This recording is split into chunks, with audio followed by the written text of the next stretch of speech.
दोस्तों, अगर आप अपनी यूपीएससी की तैयारी को स्टार्ट करने की सोच रहे हैं और अपने सबसे बड़ा बात है कि नोट्स को लेकर के कंफ्यूजन में है कि हमको नोट्स कैसे बनाना है और आंसर राइटिंग की स्किलिंग हमको कैसे करना है, क्योंकि देखो एक बिगनर स्टूडेंट हो ना तो हमेशा से ये माइंड में कंफ्यूजन सा आता ही होगा कि हम इतने बड़े, जैसे कि मान के चलो एक चैप्टर है, अब इतने मोटे मोटे किताब को पढ़ के एनसीईआरटी को पढ़ के उसका नोट्स कैसे बनाना है और कब बनाना है, कैसे बनाना है, बहुत जो है इसको डीपली में बताएंगे तो वीडियो बहुत हेल्पफुल होने वाली है। इसीलिए चैनल पे नए हो तो चैनल को सब्सक्राइब करके आप बेल आइकन को प्रेस कर लेना, क्योंकि आपके लिए हेल्पफुल कंटेंट लेकर के आते रहते हैं। तो देखो, एस्पिरेंट का हमेशा से ये डाउट रहता है कि अगर हम यूपीएससी की तैयारी कर रहे हैं तो दो चीज होता है कि हम अपने पढ़ाई करने के दौरान ही नोट्स बना ले या पढ़ने के बाद जो है अपना नोट्स बनाए। ठीक है, देखो इसमें आपको हम बता देना चाहते हैं कि जो यूपीएससी का जो एग्जाम का जब आपका एंडिंग पॉइंट आता है ना, मतलब कि आपने प्रिपरेशन कर लिया पूरे साल भर और जो आपका लास्ट 3 मंथ होता है ना,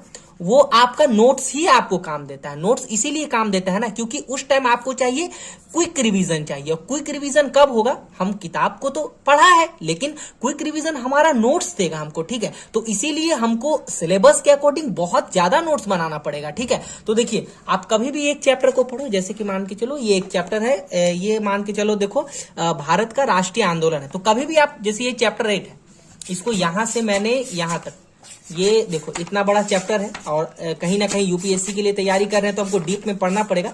इतना बड़ा आपका चैप्टर है, मतलब कि 8-10 पेज का ये चैप्टर है, तो इसको पढ़ने के साथ ही आप क्या करो, नोट्स बनाना स्टार्ट कर दो। जैसे कि देखो यहां पर लिखा हुआ है कि वर्ष 1885 में राष्ट्रीय कांग्रेस का निर्माण हुआ है ना, तो ये हमको इंपॉर्टेंट टॉपिक लिखा। तो जैसे जैसे हम टॉपिक को पढ़ते जाए वैसे वैसे क्या करें, हम अपना नोट्स जो है बनाते जाए।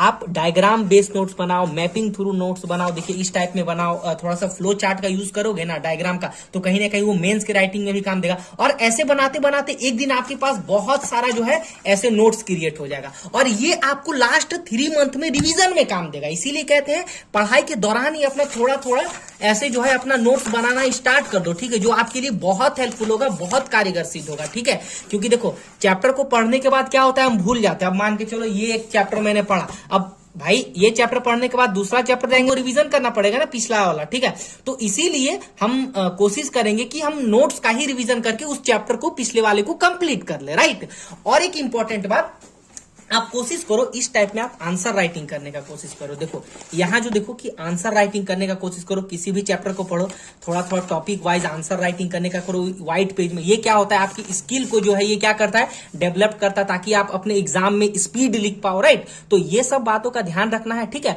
और बेसिकली आप ही के लिए एक ग्रुप भी मैंने बनाया है, टेलीग्राम पेड ग्रुप बना है, जिसमें इसी तरह के हैंड रिटन नोट्स दिए जाते हैं। पेड ग्रुप है, जस्ट 101 टाइम फी के साथ आंसर राइटिंग होती है, आपकी नोट्स दी जाती है।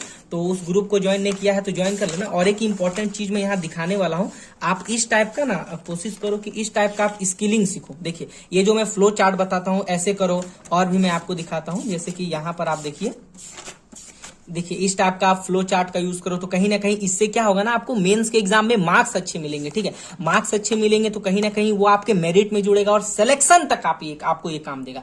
तो नोट्स अपने पढ़ाई के ही दौरान बनाए, बढ़िया रहेगा। बाकी वीडियो हेल्पफुल रही तो लाइक कीजिए, शेयर कीजिए, सब्सक्राइब करके बेल आइकन को जरूर प्रेस करना। मिलते हैं नेक्स्ट वीडियो में। राइट।